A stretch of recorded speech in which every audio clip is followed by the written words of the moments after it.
Karena kakek sudah terlalu sepuh dan tak mampu memberikan nafkah demikian itu dan juga kebahagiaan untuk nenek, sehingga nenek membutuhkan bantuanku untuk mengobati hati dan perasaannya. Loh kok bisa? Aku pun tak pernah menyangka semua itu berjalan begitu saja. Simak selengkapnya. Pagi hari itu betapa terkejutnya aku dan seakan tak percaya ketika aku melihat kakek tengah menegur dan membentak nenek hingga nenek menangis terseduh. Aku pun langsung bergegas menuju ruanganku sebelum keduanya mengetahui keberadaanku ini. Bisa-bisa malah aku bisa jadi imbasnya jika mereka sampai tahu aku ada di situ. Aku sungguh tak dapat membayangkan bagaimana perasaan nenek saat itu. Sambil menangis, nenek hanya terlihat diam dan tak berusaha membela diri, dan aku sendiri pun tak tahu apa penyebabnya. Sejak setahun terakhir, aku numpang tinggal dengan mereka dikarenakan aku diterima bekerja di kantor yang tak jauh dari rumah mereka demi menghemat biaya perjalanan. Sudah beberapa bulan aku di sini, aku hampir tak pernah mendapati sikap kakek yang kasar seperti tadi. Biasanya jika ada masalah, mereka hanya sekedar pertengkaran biasa dan kemudian mereka akan baikan kembali seperti semula. Namun setelah melihat dengan mata kepalaku sendiri, ternyata aku baru mengetahui jika sikap kakekku sungguh tak seperti yang kubayangkan selama ini.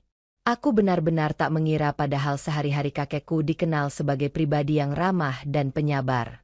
Saat itu entah kenapa aku jadi merasa khawatir dengan kondisi nenek. Perasaanku pun tak tenang. Sejujurnya saat tadi melihat mereka bertengkar, aku ingin sekali melerai pertikaian itu, tapi aku memilih diam dan meninggalkan mereka karena tak ingin menambah masalah baru, dan aku pun kembali ke ruanganku. Sampai tak lama kemudian terdengar suara motor yang melaju, rupanya kakek pergi meninggalkan nenek yang tengah sesugukan. Aku tak peduli kemana dia pergi sebab yang ada di pikiranku hanyalah kondisi nenek saat itu. Aku melangkah keluar mencari keberadaan nenek. Nampak dia sedang menangis terseduh-seduh di ruang tamu. Sepertinya ia masih belum bisa melupakan hal yang terjadi tadi. Indra, kamu sekarang tahu sendiri kan gimana sikap kakekmu yang sebenarnya? Nenek sudah sering diperlakukan begini oleh kakekmu, ucap nenek dengan mata yang berkaca-kaca. Terus kenapa tadi nenek diam saja? Kan seharusnya nenek bisa melawannya, tanyaku. Percuma sajalah, malah bisa tambah parah masalahnya nanti, sahutnya. Memangnya ada apa nek kok bisa-bisanya kakek sampai seperti itu? Tanyaku penasaran. Ia pun menjawab namun seperti agak ragu untuk bercerita padaku. Ngomong aja nek, siapa tahu Indra bisa bantu, sahutku. Bukannya nenek nggak mau cerita, tapi ini masalah pribadi nenek sama kakek, ujarnya. Nggak apa-apa kok nek, nenek jangan sungkan. Mungkin dengan nenek cerita, nenek bisa lebih tenang pikirannya, sahutku. Nampak ia berpikir sejenak sampai tak lama ia pun menjawab. Sebenarnya ini masalah kewajibannya kakek, juga kebutuhan nenek, Dr. Randa, ucap nenek. Maksudnya nek? Tanyaku lagi. Iya sebenarnya, kakek sudah lama sering marah seperti itu, tapi baru kali ini ia sampai kasar seperti tadi. Ya begitulah jika nenek minta kebutuhan nenek sama kakek, sahut nenek dengan terbata. Oh alah ternyata masalahnya itu toh, kataku. Ibuku. Iya Andra. Terkadang nenek juga kecewa dengan kakek, apalagi ia sangat egois karena hanya memikirkan kebahagiaannya saja, ujar nenek lagi. Nah, dari sanalah aku pertama kali mengetahui masalah mereka yang sebenarnya. Ternyata kakekku sudah tidak seperti mudanya lagi, sedangkan nenek, ia masih sangat membutuhkan haknya. Lagi pula, nenek memiliki kebutuhan yang sangat tinggi sekali. Aku gak tahu harus jawab apa, apalagi aku masih awam dengan masalah seperti itu. Aku hanya berusaha menenangkan nenek. Aku ikut prihatin nek, ucapku. Iya Andra, makasih ya. Nenek gak tahu harus cerita sama siapa, ujar nenek yang tiba-tiba menyandarkan kepalanya di bahuku. Jujur saja saat itu jantungku berdebar karena dia tak pernah begitu sebelumnya. Ada rasa haru dan prihatinku padanya. Namun ada pula timbul pikiran yang tak wajar yang menyerang tiba-tiba di dalam benakku. Aku mencoba mengabaikan pikiranku itu. Nenek duduk dulu, biar Indra ambilkan minum ya, ucapku padanya. Udah gak apa-apa, Indra gak usah. Nenek bisa ambil sendiri kok, sahutnya. Aku pun beranjak meninggalkannya. Aku berusaha agar pikiranku tak membayangkan hal aneh-aneh lagi. Kakekku bernama Kasim. Dia adalah orang tua dari ibuku, sementara nenekku bernama Alma. Nenek terpaut jauh usianya dengan kakek. Bahkan hanya terpaut 5 tahun dari ayahku. Nenek Alma berumur kurang lebih 52 tahun. Sebenarnya nenek merupakan istri kedua kakekku karena beberapa tahun silam nenek asliku meninggal dunia. Bisa dibilang nenek Alma masih lumayan cantik di usianya yang hampir berkepala 6. Nenek masih nampak fit dan segar bugar. Tentunya hal itu karena nenek masih rajin minum jamu dan berolahraga di pagi hari. Aku sampai heran sendiri dengan kakekku. Kok bisa-bisanya istri secantik nenek sering dimarah-marahin olehnya. Sejak pertikaian itu terjadi, aku sudah jarang melihat kakek dan nenek ngobrol seperti biasa. Mereka seolah menyibukkan diri mereka masing-masing. Bahkan tak jarang, aku mendapati kakek saat malam tiba. Ia istirahat di ruang tamu saja. Mungkin ia mulai menyadari kesalahan yang ia perbuat, pikirku. Namun, tak hanya itu saja. Sejak saat itu sikap nenek pun menjadi berbeda terhadapku. Ia seperti tambah perhatian dan sering menemaniku ngobrol saat aku pulang kerja atau lagi bersantai di depan teras. Apalagi belakangan ini, kakek juga sering keluar rumah tanpa berpamitan. Bahkan sampai 2 atau 3 hari ia tak pulang. 2 minggu kemudian, satu hal tak terduga itu akhirnya terjadi lagi, seperti waktu sebelumnya.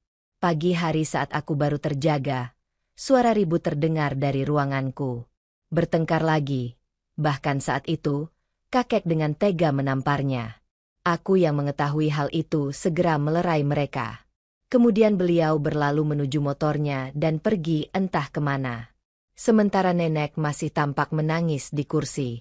Aku segera menghampirinya. "Nenek gak apa-apa, kan aku ambilin minum ya," ucapku. "Udah gak usah aja Endra, biar nenek sendiri yang ngambil," sahutnya. Baru saja hendak melangkah, ia mendadak duduk kembali. "Aduh Endra, kaki nenek sakit," ucap nenek sambil memegang kakinya. "Tadi nenek terpeleset jatuh. Mungkin ini keseleo. Kayaknya sih. Nanti agak siangan antri nenek ke warung beli obat ya," pintanya. Aku mengangguk. "Sabar ya Nek. Nanti kalau kakek pulang biar Indra tegur," ungkapku. "Kalau kamu tegur, nanti malah rumit masalahnya," ujarnya. "Oh ya Endra, boleh minta tolong pijitin kaki nenek gak? Soalnya sakit banget mungkin gara-gara terpeleset tadi," ucap nenek. Aku mengangguk. Nenek meletakkan kaki di kursi untuk meminta tolong padaku mengobati kakinya. Namun yang membuatku sedikit kaget dan terpaku yaitu sekilas nampak bayangan keong mas yang sedang berada dalam cangkangnya. Dan saat itu, hal itu membuatku kehilangan fokus. "Kok bengong aja Endra?" ucap nenek mengejutkanku dari lamunan. "Ih, iya Nek," jawabku. "Oh ya bentar ya, Indra ambil minyaknya dulu," jelasku seraya menuju dapur lalu kembali menemui nenek. "Maaf Hendra, nenek jadi ngerepotin kamu," ungkapnya.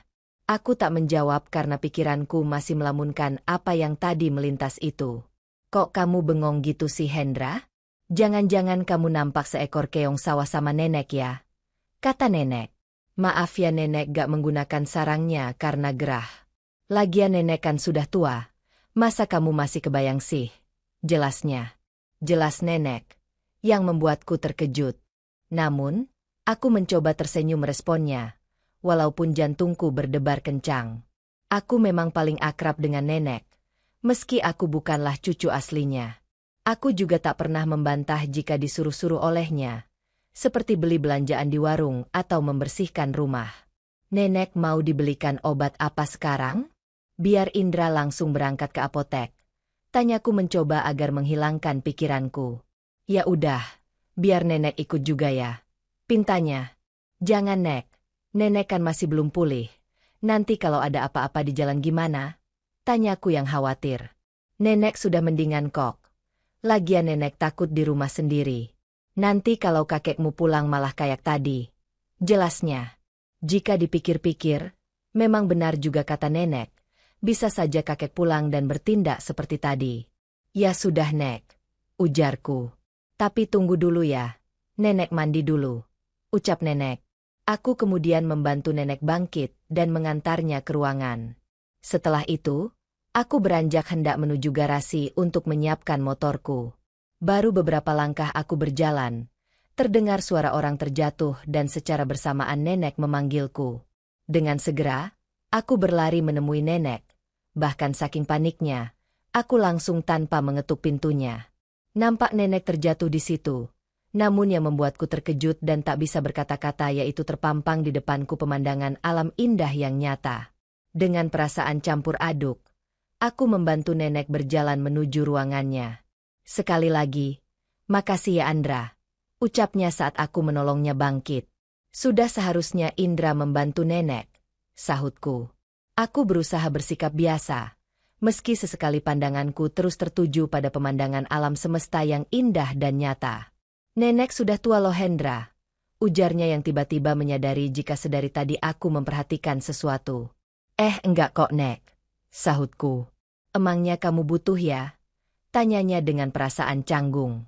Aku hanya terlihat bengong saat itu. Namun tiba-tiba nenek mengambil sesuatu padaku dan sontak membuatku terkejut. Aku yang dalam keadaan canggung pun tak bisa berbuat apa-apa lagi. Pikiranku penuh dengan gejolak yang aku pun tak mampu membendungnya. Nenek memberikan sambutan perkenalan kepadaku tentang suatu perihal yang demikian itu. Akhirnya, entah pikiran apa yang telah merasukiku, aku menyambut sambutan perkenalan nenek. Aku tak mengira jika waktu itu akan menjadi saat paling penuh dengan memori. Nenek yang mengerti akan permasalahan yang kualami, dengan segera ia menyiapkan solusinya dalam situasi tersebut. Bagaimana mungkin aku bisa menolak kebaikan hati nenek? Apalagi tak baik menolak rezeki dari orang tua.